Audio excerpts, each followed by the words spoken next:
Good morning. Good morning and welcome esteemed guests, industry leaders, and our Symphony and CAD family. What a great day at the illustrious Clark Atlanta University. My name is Dr. Brian Bentley, Associate Dean for the School of Arts and Sciences, Professor within the Department of Mass Media Arts. Today is indeed a historical moment on our campus as we begin the first ever Power of Color Symposium with the Society of Motion Picture and Television Engineers, better known to the world as Symphony. For the next couple of days, we will embark on a journey that delves into the profound impact of color in the realms of entertainment, technology, and beyond. As we gather in this collaborative space, we celebrate not just the visual splendor that color brings to our screens, but also its core ability to invoke emotions, convey narratives, and shape our perceptions.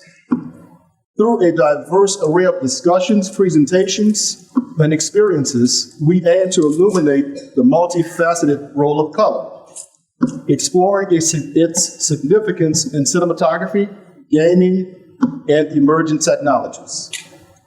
Not only is history in the making with the first Power of Color Symposium here at Clark Atlanta University, but another historic moment happened as Clark Atlanta University became the first HBCU to have a student Symphony Child.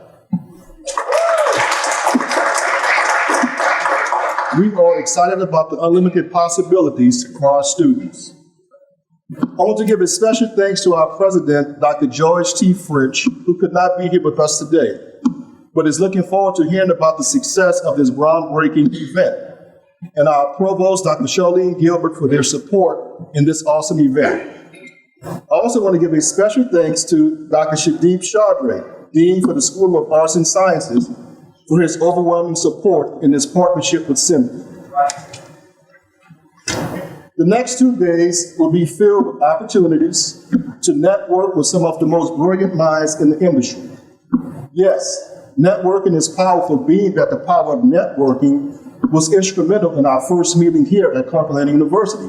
I want to give a special thanks to Dr. Eve Graves, Department Chair for Theater and Communication Studies.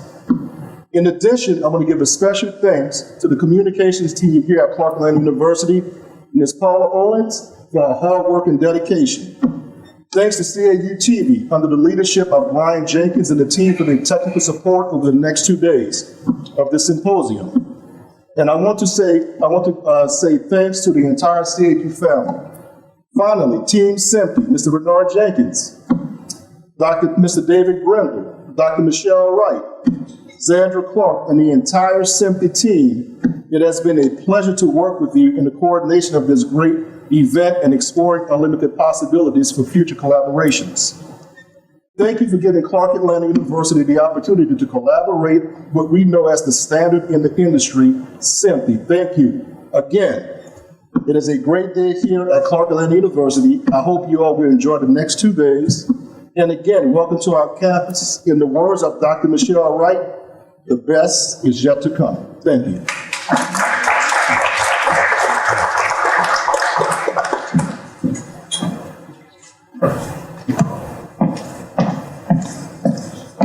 Greetings, everyone. I am Zandra Clark. I would like to thank the CAU family. This was a dream and vision of Dr. Michelle Wright. She shared it with David Grindle and Renard, and the Symphony team jumped aboard to help with the heavy lifting. Over the past few months, we were able to curate some absolutely wonderful speakers. We'd like to thank our sponsors and all the attendees that are here, as well as our online guests. I would encourage each and every one of you to be intentional, let your curiosity and imagination free. You're in a safe space, and the world needs your creative gifts. Next up, Dr. Michelle Wright. Enjoy.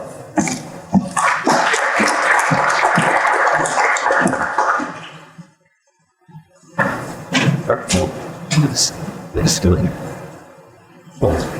Make sure the microphone is actually turned on. No. Please stop. What? Missing. Thank you. Can you all believe that it was not even a year ago that we were on this campus. And now, Power of Color Symposium is a reality. Give yourself a hand of applause. Now, that's the type of hand of applause for people that really don't want to be here. For the people that want to be here, give yourself a hand of applause. You can look at the screen because we actually capture this special moment. But I want to take a moment to tell you what I'm grateful for. And I'm going to stand right over here and use these letters. The S first for our SIMPTY staff and volunteers. I'd like to ask the SIMPTY staff and affiliates, would you stand so everybody can see you and know who you are? They say it takes a village, and it does. For M, I want to recognize our SIMPTY members and supporters. If you are a member of SIMPTY, would you stand?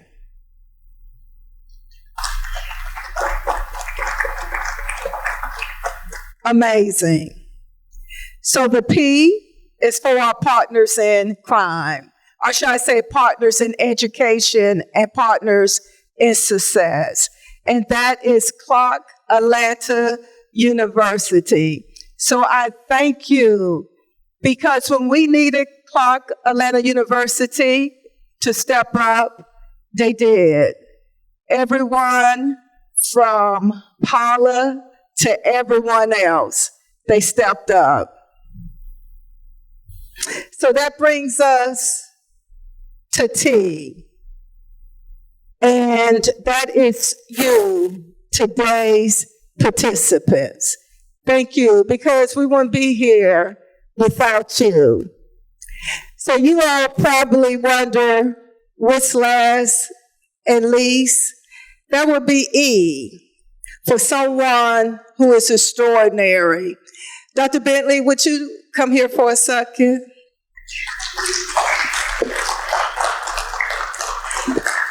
One of the things we're going to do today, we have 3 bottles of wine that was personally signed by Issa Rae. But I thought about how extraordinary, phenomenal you've been. I've told you all individually, but I want everybody to know when we needed him, he answered the call. When we needed more, he stepped up to the plate. And when nobody else was there, he was there. So I want to just thank you in front of everyone. And I feel like if nobody else needs some wine, you do. So enjoy this. Please. Thank you so much. Beautiful. And the other, Lee.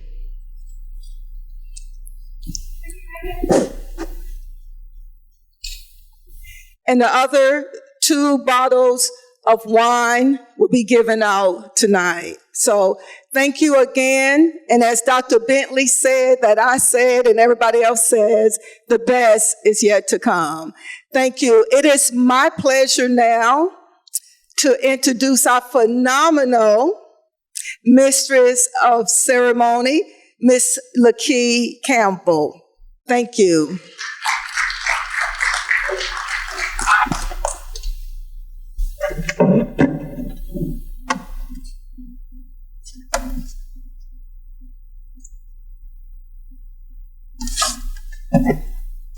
Good morning, everyone. We are in for an amazing treat for the next 2 days. It's been history in the making. It came quickly, and I'm glad we're here today, and I'm glad to see all your faces. Thank you for those that are joining us live stream. So as I said, this is history in the making. We're on hallowed ground. And as we begin the inaugural Power of Color Symposium, a vision set forth, as Zandra mentioned, by Dr. Michelle Wright, and brought to fruition by amazing individuals here at Clark Atlanta, and this small but powerful staff of SIMPTY. We also want to thank Telestream, another important contributor, because they are powering the live stream experience with their Sherpa platform. Live and in person, you will absolutely want to stay the full day for the exciting jam-packed event. Just a few quick housekeeping notes before I move on. Let me set some expectations for breaks. The times are going to be adjusted since we started a little late, but there will be a break prior to lunch at 1:30. There will be a late afternoon break, and then we will conclude to head to dinner around 6 p.m.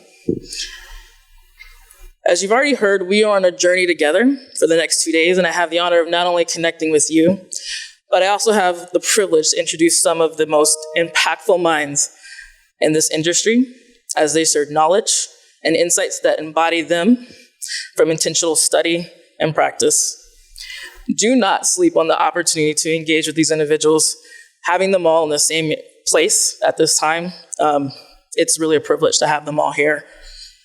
This evening continues to be an opportunity to connect with everyone and sharing a meal together, but I cannot tell you how excited I am that we are going to get to see a performance from the Divine Nine that they specifically prepared for this event. So please try to stay for dinner tonight. This is truly an event like no other within media and entertainment technology that I've been to. I don't know if anyone else has been into anything like this, let me know. And it's brought to you today by one of the oldest and most respected organizations in media entertainment. When I think of the power of color, I personally think of three things. I think of darkness, love, and light. I've been an editor and creative technologist for about 15 plus years in this industry, and this is what color represents to me, and I'll quickly explain why.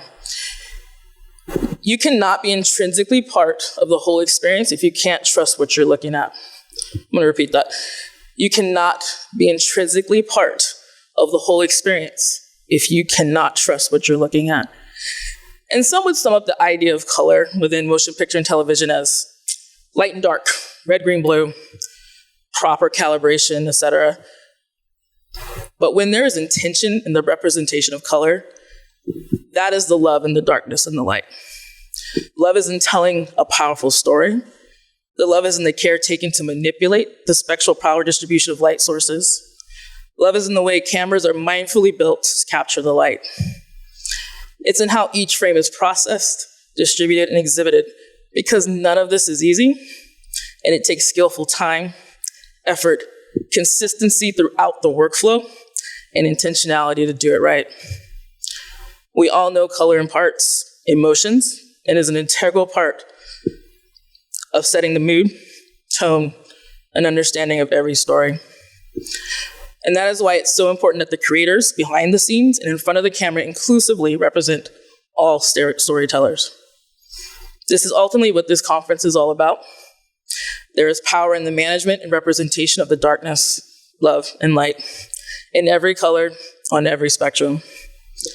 The meaning of representation is vast and multifaceted, and we as Symphony are here for all of it. And we are so glad that you're here too, so thank you for being here. It is with great pleasure that I make my first introduction, and my family is very intentional about names and their importance, so you may catch me emphasizing and putting extra respect on each introduction. Renard T. Jenkins. If you connect directly with Renard, you will quickly catch that he is a champion advocate of several things: ethics, inclusion, innovation, diversity, accessibility, and the removal of harmful bias wherever possible in the technology and media industry. He's also happens to be the SMPTE Executive Vice President, and may I add, the first Black SMPTE Executive Vice President. His 35-plus year journey as an experienced content creation and creative technology executive in the film, television, and radio industry has run a wide spectrum of roles, from hands-on creative production to research and development. Along with SMPTE, Renard sits on the board of Hollywood Professional Association, the advisory board of Exceptional Minds. He is a recipient of several awards. Let's see, the two national Emmys, a Peabody, 2 headliners, Broadcasting Cable Technology Leadership Award, Innovator of the Year Award for his cutting edge work and accomplishments in UHD, NGR, HDR, and NGA, and supply chain technology through the PBS Advanced Format Center and other industry activities. He has held executive roles across the media and entertainment industry. Most recently, he served as Warner Brothers Senior Vice President, Production Integration and Creative Technology Services. He and his teams provided creative production, technology, and operations solutions and strategy for film, animation, and television productions worldwide. So please join me in welcoming Renard Jenkins with all the light and attention he deserves.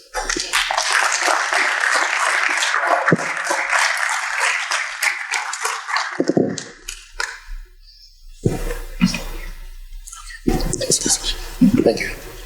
Good morning.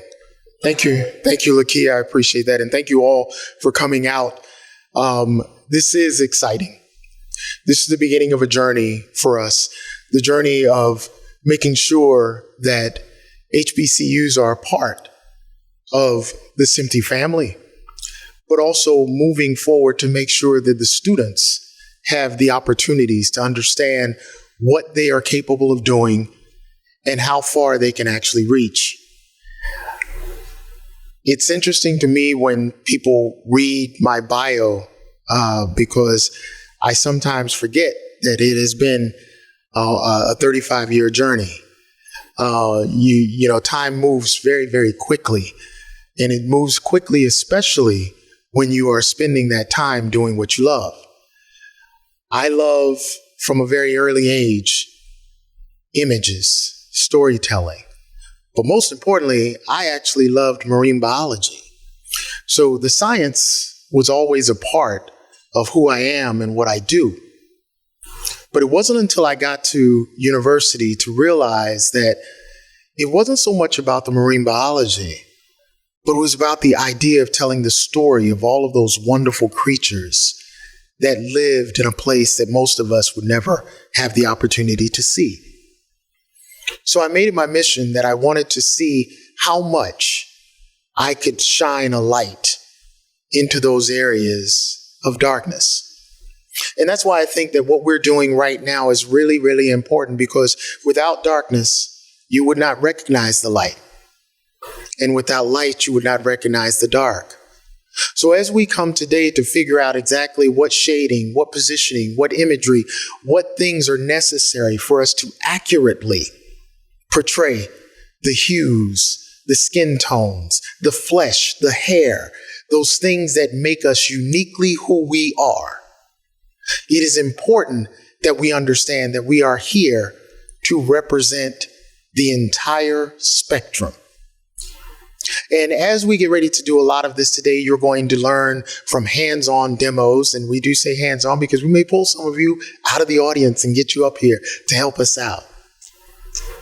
I'm excited to be on this campus, not just because this is the first HBCU that we have brought into the SMT family, but because very, very, very, very long ago, I started my career in film in the South.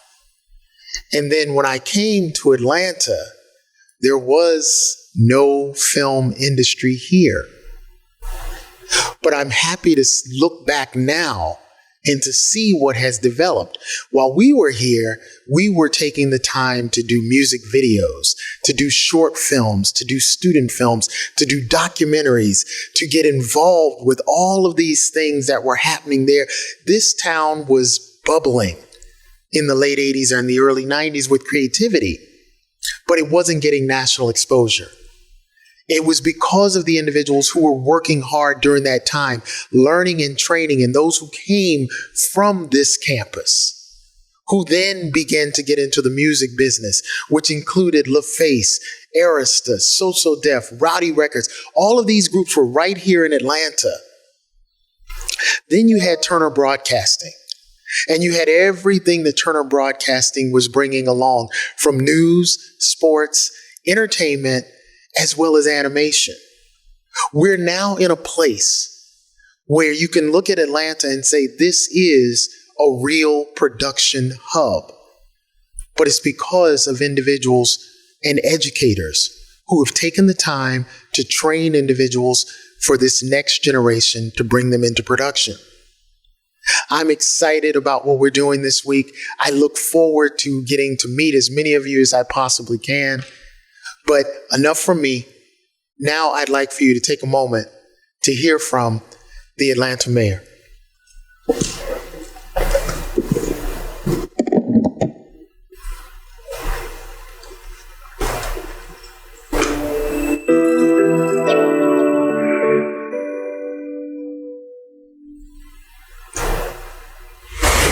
Hello, this is Mayor Andre Dickens. It's a pleasure to welcome the Power of Color Symposium presented by the Society of Motion Picture and Television Engineers to Atlanta.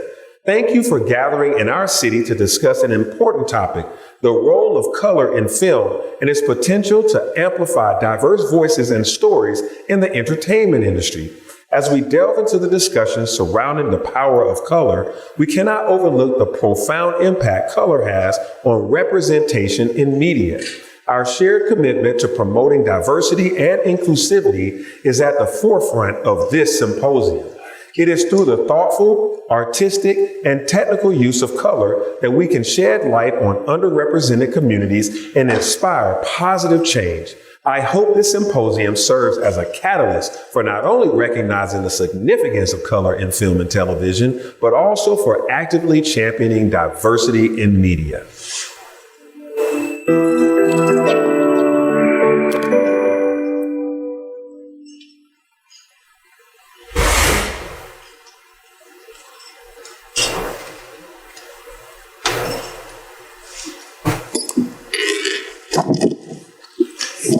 Indeed, this is a wonderful moment.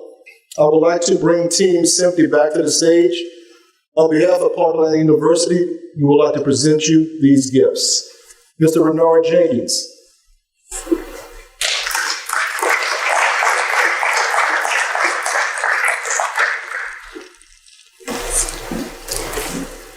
Really, my, I said, oh, is there?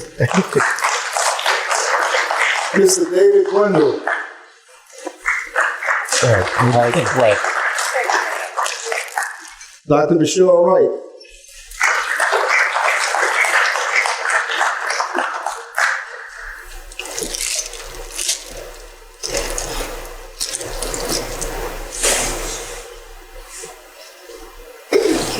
Ms. Sandra Clark.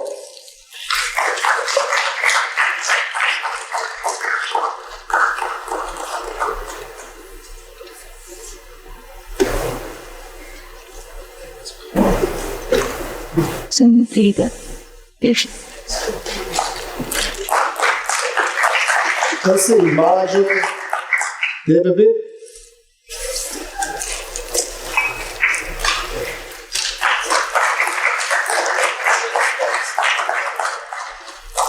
Let's see, 4 more. Emilia Ferreira. Here you go. Sorry. Mr. Russell Poole. He's out. McKee Campbell.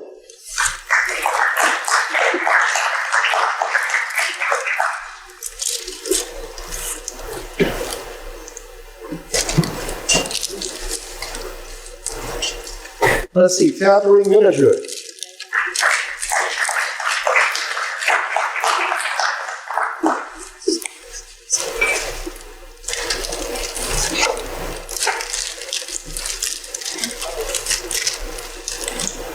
Let's see, Sally Ann Binato. Sally's tested things back in New York. Okay.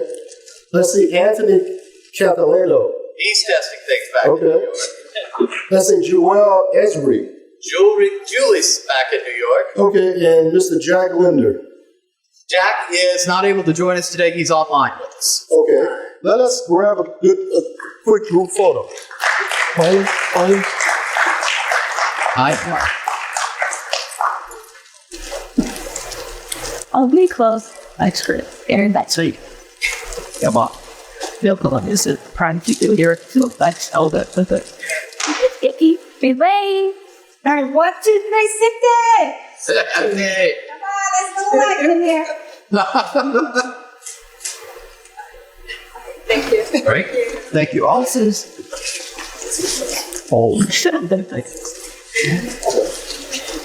Thank you, Dr. Thank you. Persuade.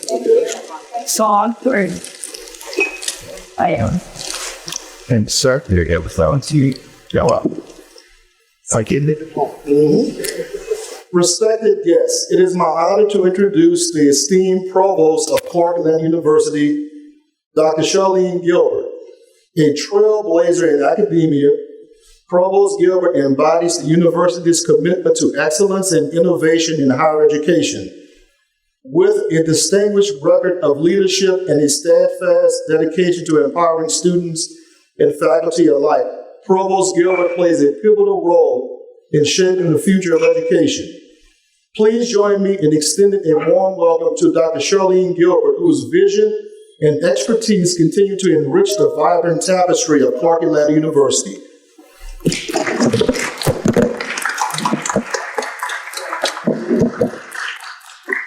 Thank you, Dr. Bailey. Actually, that's the best short intro I've heard of me. Can I have a copy of that? I'm just going to sit and ask people in the future. Good morning. Again, my name is Dr. Charlene Gilbert. I'm the Provost and Senior Vice President of Academic Affairs here at Clark Atlanta University. And we here at Clark Atlanta University are so pleased that the Society for Motion Picture and Television Engineers is hosting its inaugural Power of Color Symposium here on our campus. So on behalf of Clark Atlanta University, it's my pleasure to welcome you to our historic campus. Clark Atlanta University is part of the Atlanta University Consortium, which includes Clark Atlanta University, Morehouse College, and Spelman College. I hope if you have time, you will walk around the campus and read some of the historic plaques. I'm sure you know that all three of these institutions are part of the community of historically Black colleges and universities, and that HBCU community holds a very special place in higher education. HBCUs comprise only 3% of the nation's colleges and universities, yet we produce almost 20% of all African American graduates, 25% of African American graduates who have STEM degrees, 50% of Black doctors, 50% of Black attorneys, and 80% of Black judges. As the Provost and Senior Vice President at Clark Atlanta University, I can tell you that we are working very hard to produce the next generation of leaders committed to service in every field, including media and entertainment. We have a long list of alums and former students who have excelled in the entertainment, media, and music industry, including, this was not an alum, Spike Lee, but I think many of you know, if you are a student at Clark, you know this, but nearly all of Spike Lee's film classes are taken here at CAU. So we have a consortium agreement. So he was at Morehouse, but he came here to take all of his film classes. Also Kenny Leone, Kenya Barris, DJ Drama, many others have come through this institution and gone on to contribute significantly in the media arts fields. This semester, we welcome just over 4,000 students. We are the largest UNCF HBCU. We have approximately 3,400 undergraduates and 600 graduate students on our campus. And for those students who are seeking to study media, we offer them access to an excellent radio station, WCLK, the oldest jazz station in Atlanta, as well as CAU TV. See, I want that shirt. Television station where students get hands-on experiences and access to extensive internships, including opportunities at CNN, Turner Broadcasting, and local television stations. The university also has a streaming student radio station, WSTU, and now students have opportunities to produce podcasts of various content for air and broadcast and broad distribution. Collectively, our faculty and staff are committed to providing excellent training opportunities for all of our students.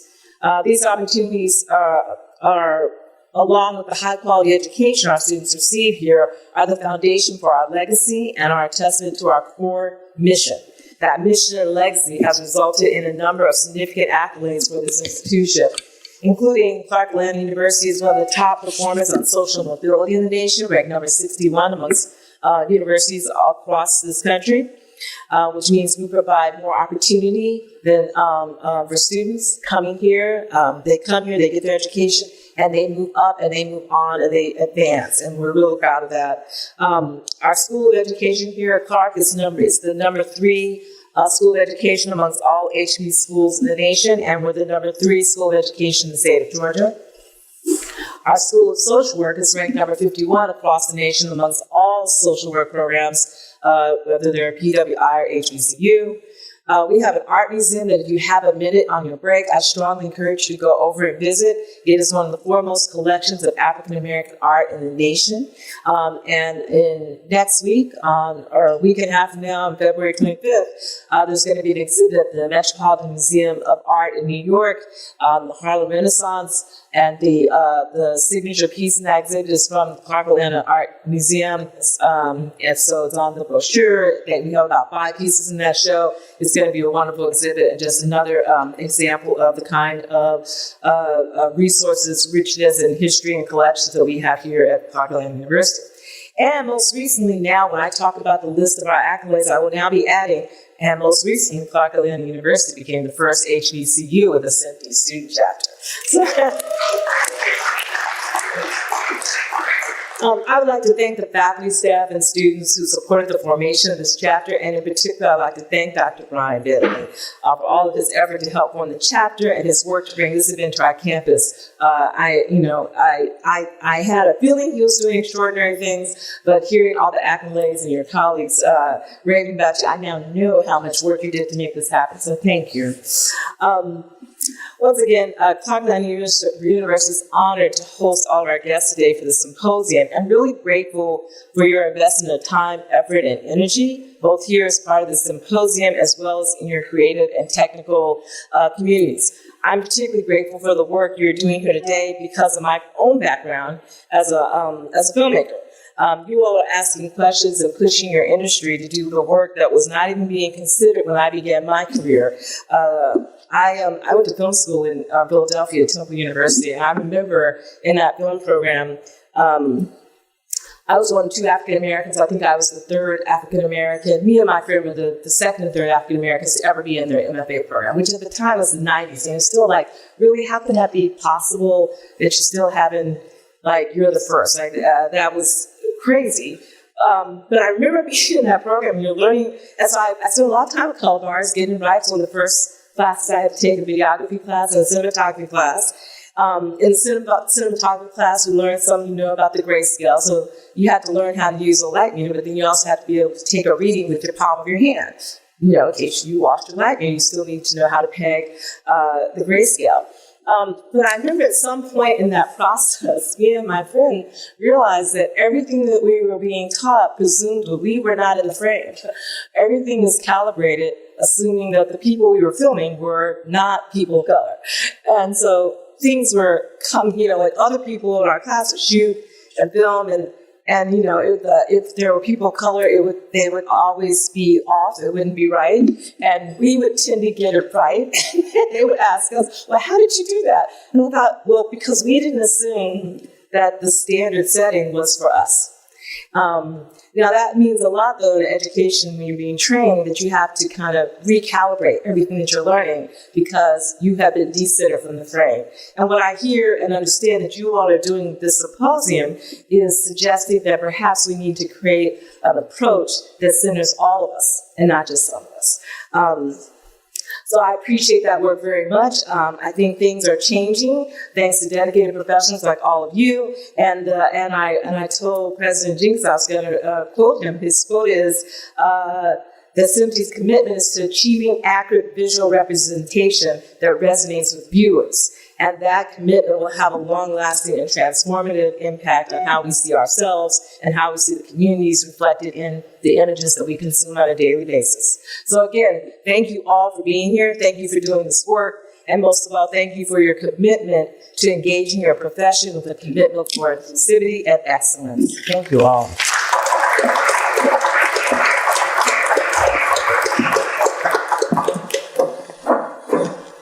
Hello, my name is David Grindle. I'm the Executive Director at SIMPD. As we begin our symposium today, I remind you that SIMPD is a society of science and engineering and media. And that science and engineering is in all areas, hard sciences and our social sciences, and really looking at how people consume and how people create media. So we're starting our symposium with a couple of speakers who can address this issue. Dr. Wright, if you'll join me on stage.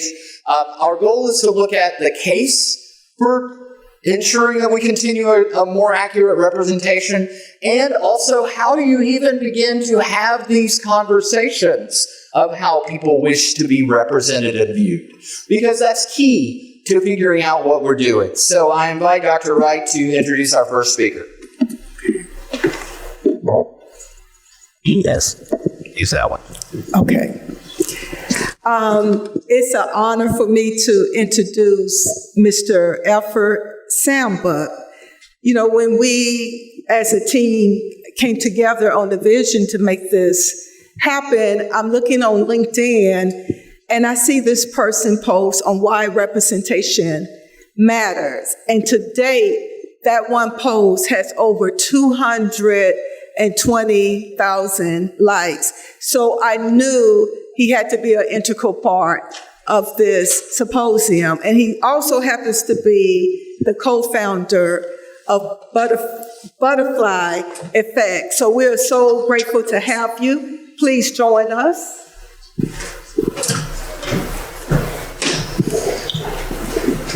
Trying to turn this thing on. And the floor. And before we get there, I'll you as quick as possible. Amazing. All right. Fine. I need a little bit more energy.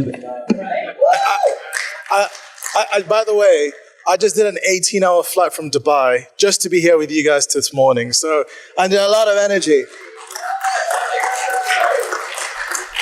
Okay, that's all right. So we're going to do a little bit of a dance here to make sure that I'm in sync with the slides. So hopefully you guys find this very, very valuable. So first and foremost, you can go to the next slide. Why does representation matter? As mentioned, my name is Alfred Samba. And if we can go to the next slide. So I think there's one slide before. We need to go back one. It's the one in the middle. Left. Sorry, if you go 2 slides forward. Okay, I think one of the slides is gone. So I'll give you guys an example. So I was born in the Democratic Republic of Congo, so that's right in the center of Africa, right by the equator. Long story short, it's very, very hot. So you can imagine my shock when I moved to the UK with my family in 2006. I think there's another slide coming in. That's us. So seeing snow for the first time in a whole new environment, away from loved ones, family, and starting afresh. So we didn't know anybody, and nobody knew us. But one thing that I wanted to do is make sure that I made the most of my golden ticket. I believe there was people that were way more intelligent, way more brilliant than me back home that deserved to have the seat that I had. But being somebody that is really, really ambitious, I wanted to make the most of that golden ticket. But I didn't really know what my superpower was. So I went on a journey. And first up on that journey, when you're always looking for references or people that represent excellence around the world, you look at home. So I looked at my dad, and my dad was a doctor, or he still is actually. And all my life I thought that I was going to be a doctor as well, until I realized that I was terrible at science. I had to find something else. So I'm in the right room. So then I look at my mom. So my mom has never worked for anybody. She has way too much sass for that. She's always been an entrepreneur. She's owned businesses. She loves the hustle, the deal. And I thought, you know what? Maybe I'm more like my mom than I thought. So then I started to look at references that existed within the entrepreneurial field to see whether there was any that looked like me or represented the signature or the way that I wanted to do business. And when I looked at the industry, I don't know about you, right? But one thing that I knew is that we didn't have anything in common, and I didn't really want to wear a suit, right? Amongst other things. Now, when you when you're trying to find references, I realized that the closest references that I could find was people in industries that me and my friends consume. So in music, in sports, stand-up comedy. And I thought, you know what? Whilst I can't find any references in business, what I can do is find references in culture, embody that, and then go on a journey of discovery to find people that have a little bit of something that I want to learn from. So I had to find different references.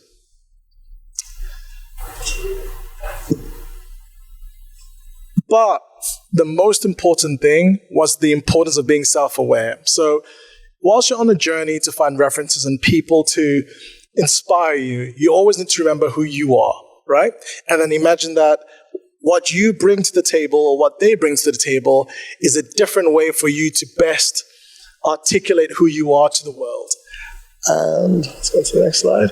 So what I realized my strengths was, because I know that everybody talks about doubling down on your weaknesses, I talk about doubling down on your strengths, is that I like coming up with ideas, I liked bringing people together, and I love to tell stories. Now, back in the early 2000s, what kind of job could I get doing that, right?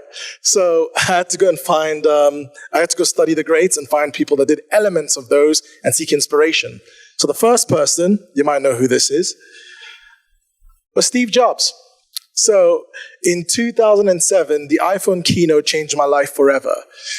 When Steve Jobs mentioned the fact that he had this device that could put 1,000 songs in your pocket, that changed my life forever. Because I told you already that I was terrible at science, never mind technology at the time. I could not differentiate between gigabytes, megabytes, all that tech stuff, but he was the first person to make me understand what was going on.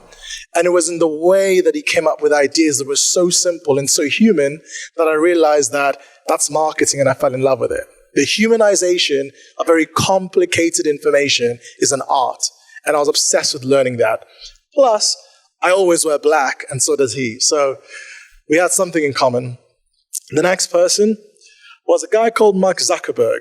So a few people might not remember at the time, but there was a headline that basically read that a 23-year-old said no to $1 billion from Yahoo. That was insane. If I got that offer and I went to my Congolese mom and I told her that I was going to say no, she probably would have sent me back, right?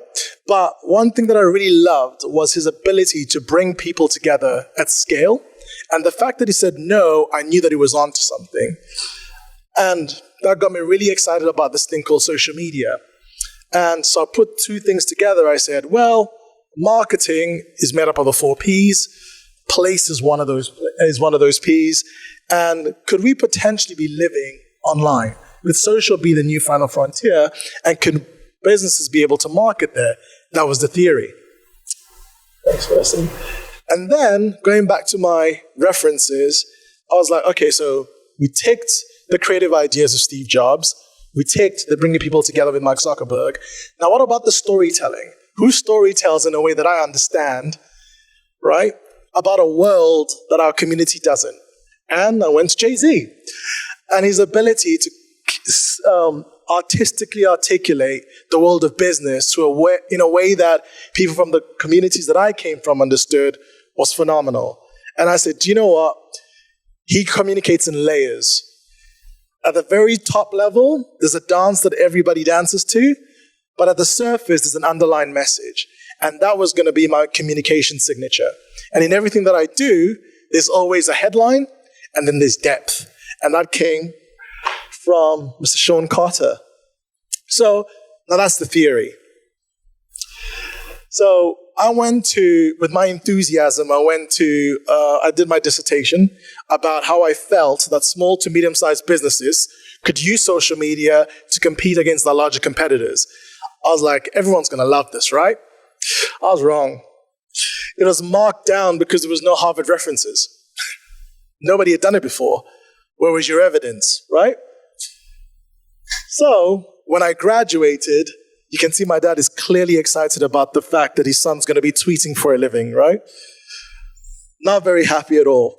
I told him that I was going to be the reference and I was not going to go to med school. So I said, I have to execute. So the theorists don't get me. Maybe the practitioners will. But no brands were interested in social media in 2012. In fact, I had somebody tell me that social and digital marketing will never be anything more than a child's plaything. Famous last words, there is no ROI in social. Bet. So I went to the only people that could accept me, which was people in the advertising world. And I wasn't the guy doing the pitches. I was more the nerd in the corner, keeping people entertained and writing notes, right? And I was really, really fascinated about this thing called social media and the fact that I felt it was going to change the world. And they gave me the opportunity to give away some free insights to clients, and potentially they might buy something, but really it was just to keep them entertained, keep the curiosity going, and keep my research going. And whilst I was doing some research, I ran into this guy called Gary Vaynerchuk, who was yelling at me on YouTube. It was pretty much telling me that I need to jab, jab, jab, right hook, which is for you to be successful on social media and digital marketing, you need to give, give, give, and then ask, right? Everybody was going on social and getting you to buy something straight away. But he was the first person that said it's all about building connection by giving up front. So I was like, okay, that's really, really fascinating. Let me put this into practice. So the whole element of giving value up front, I went to the only place that I knew I could, which is the only place. So I was cool enough to be on Instagram, right? I was too young to still be on Facebook. So I had to go to LinkedIn where all the nerds were. And I said, you know what? Let me talk about this thing called social media. And I put an article about how I felt that most brands were learning how to run before they could walk. And it got the attention of this guy, the next slide, called Ben Francis. I don't know does anybody know who he is? Does anybody know? So this guy is pretty much the next Richard Branson in the UK. He started a fitness company called Gymshark at the age of 19 in his mom's garage. And he's now the third richest under 35-year-old in the UK, period. Right? So that company was built on social in 2012, and they liked what I was talking about, and they brought me in. They said, come show us what you can do. And my first day was in 2015, so this was me. I dropped like 2 cups of coffee because I was that nervous. And I finally got the opportunity to show what I got. And the rest is history. So we had a really great 7 years. There's Francis Ngannou, who's sponsored by Gymshark. I don't know if any of you know who that is. So big brand. We worked closely with Meta. We did some awesome things. Go to the next slide. So this is some articles about the brand itself. So the next biggest brand in the UK, from bedroom to billion, like second most influential brand on TikTok after Nike. On and on. We got an honorary mention from Mark Zuckerberg and Sheryl Sandberg. The guy, Gary Vaynerchuk, joined our board because he was a big fan of our work. And I also got a job offer from Apple, which is great, right? So what does that mean in numbers? So I know you got pictures, but then what does that actually mean? So when I joined, we had 24 employees. I was number 24, Kobe. And when I left, it was 1,000. We had 1 million followers when I joined. We left with 20 million followers. And finally, it was an £8 million business. And then when we left, it was 1.4 billion. And that was all built on social media. So that university lecturer really loved hearing about this. And also those businesses that said there was no ROI in social. Sorry to break it to you. And finally, my dad was happy. And he didn't only just have one son that worked for Gymshark and tweeted for a living, he had 2, right? So, on to the next slide. So what was the secret weapon? And why did this all work out? Great story for me, but what's the lesson? So, diversity and representation. So my whole blueprint was I'm not the most creative person in the world. I don't tell the best stories or anything like that. But what I'm very, very good at is bringing people together that are smarter than me and different to me and getting them to problem solve on things that they have no right to be solving, right? I feel like the synergy of diverse minds is going to be the antidote for the future that we're going into. And that was the leaving team that I had when I left Gymshark. And when we talk about representation and diversity, I think there's a lot of things that are involved. There is culture, there is ethnicity, there's gender, there's sexuality, there's age, experience level, educational backgrounds, expertise. I think that tension of people that are trying to achieve the same thing but bringing different perspectives is necessary for companies to grow. It just makes logical sense. And I know the quote. I've listened to every documentary from every rapper to every artist, and the first thing they said is they watched somebody on the TV and they said that if they can do it, then I can, right?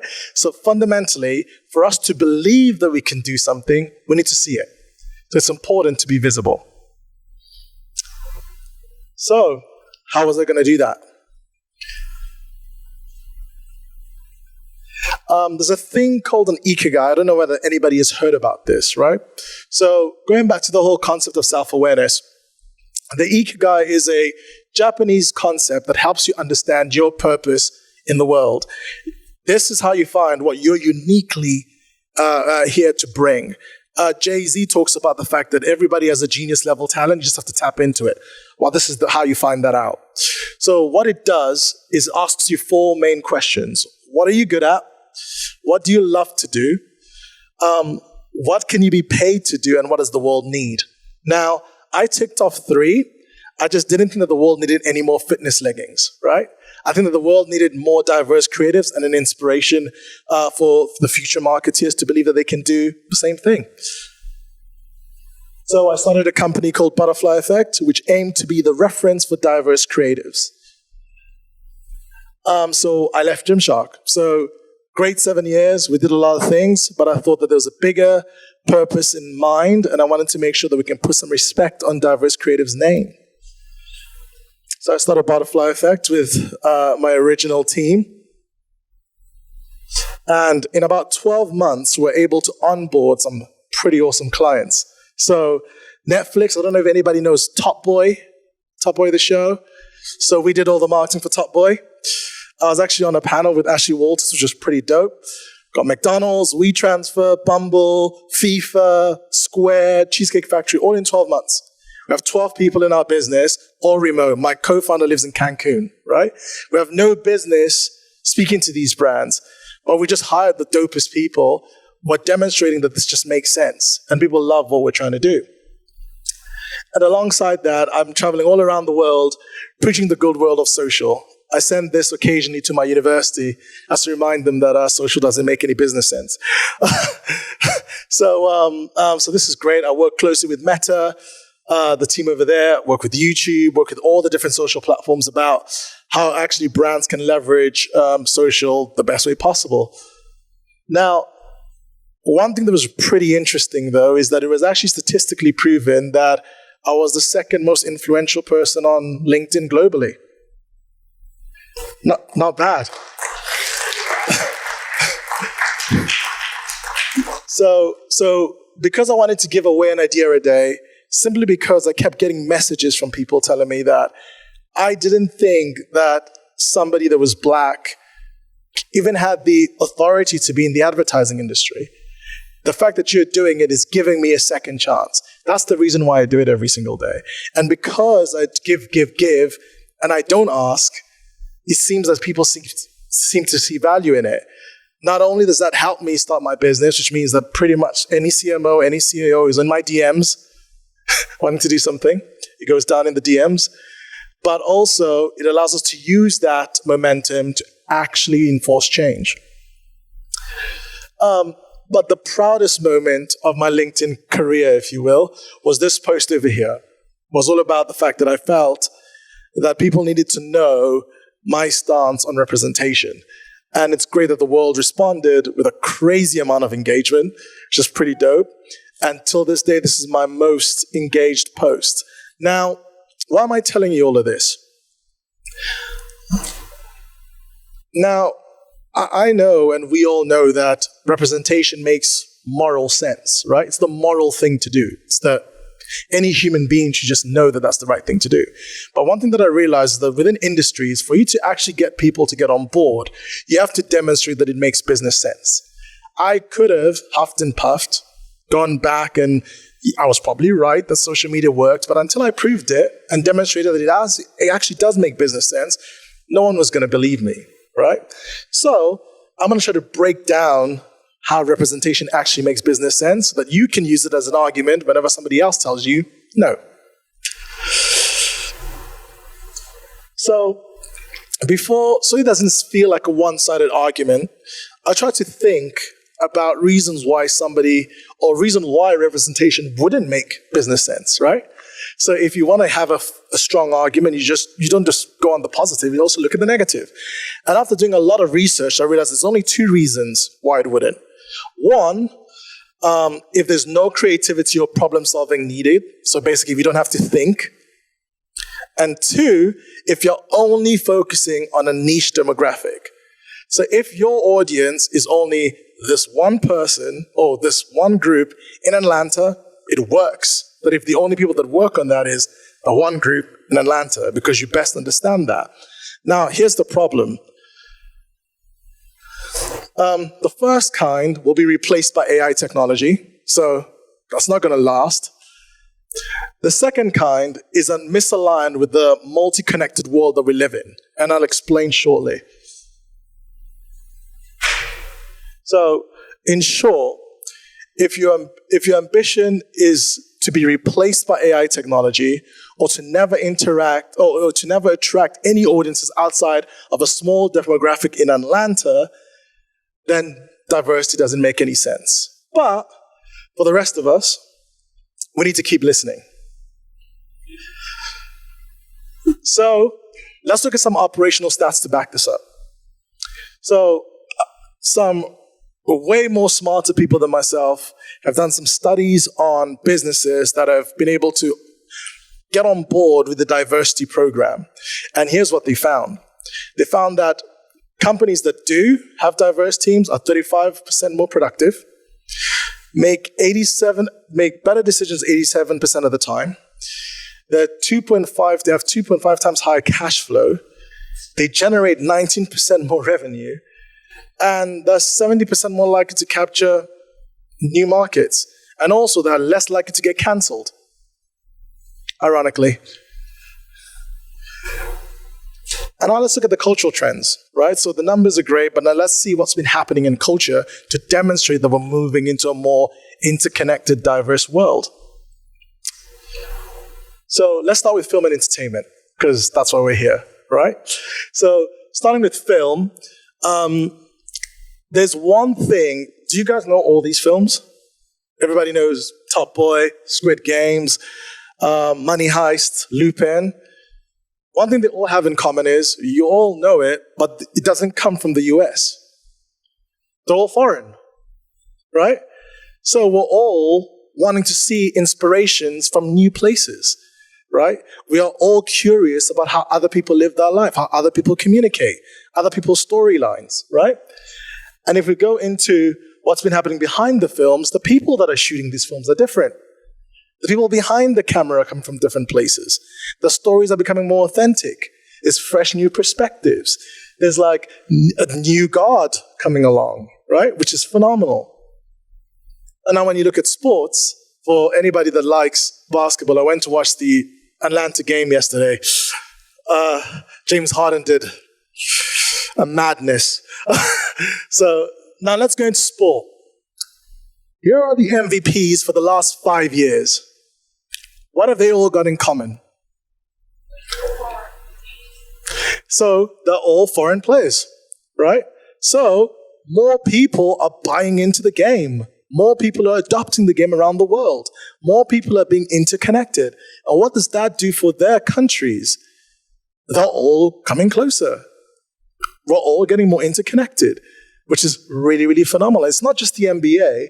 If you look at the UFC, right? When a fighter wins a championship, there's a parade in their hometown, right? The adoption of us all coming together is just happening in all pillars of culture.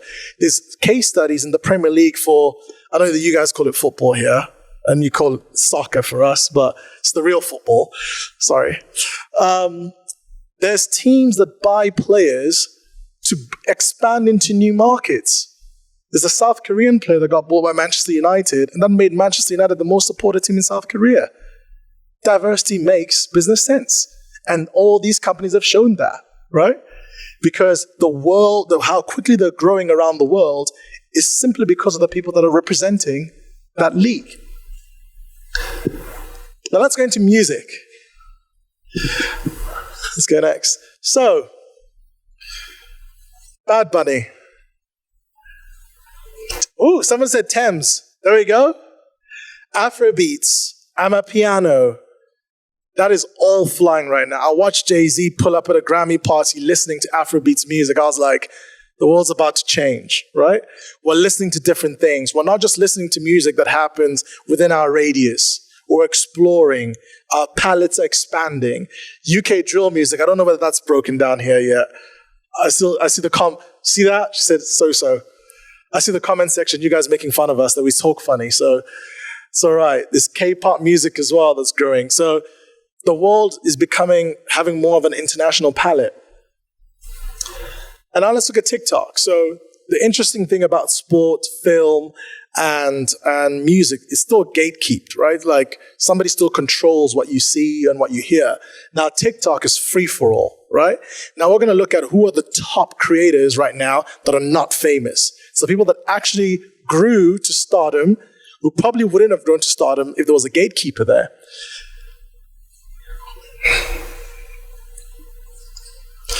That looks pretty damn diverse to me, right? Different people from different backgrounds, from different places. And everybody's starting to consume information from all these different creators, right? So the younger audience, they want diversity, where they're getting their inspiration from different places. The world is just naturally going into this space. So what are some future trends? Now let's go back to some numbers. So, go one back. America is going to become a lot more diverse in 2060, right? It just naturally shows that not just from what we consume to actually how we're going to be, is that we're all going to a more diverse world. And if we go to the next slide, it's not just in America, it's happening all around the world. Everybody's getting more interconnected, everybody's getting more blended digitally as well. But then where we're seeing the most people that are open-minded to it is the younger audience. From millennials to Gen Z, they're the ones that are thriving here. And actually, in 30 years, that's who we're going to have, right? So if companies want to be around for the next 100 years, you got to lean in because it makes business sense. Now, to summarize, this one. Diversity doesn't just make moral sense, as we said. It makes business sense based on the evidence we've just presented. The world is becoming more diverse, whether we like it or not. Companies with global ambitions need to evolve or die. And the future technology powered by diverse talent is going to be the winning combo that's going to take us to the destination we want to go to. And that's me. Thank you.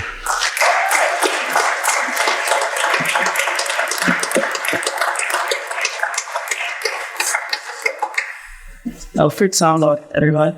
Thank you so much. You remember the name? Remember the... Oh, is it not working? Okay.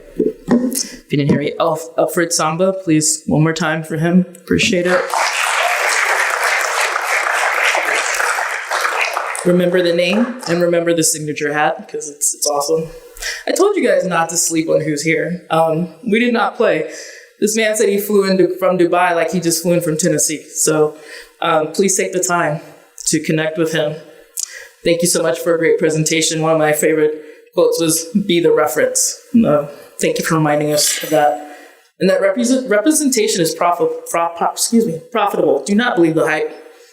That is one thing that they'll say is the reason they won't invest. But as he just told us, don't believe the hype.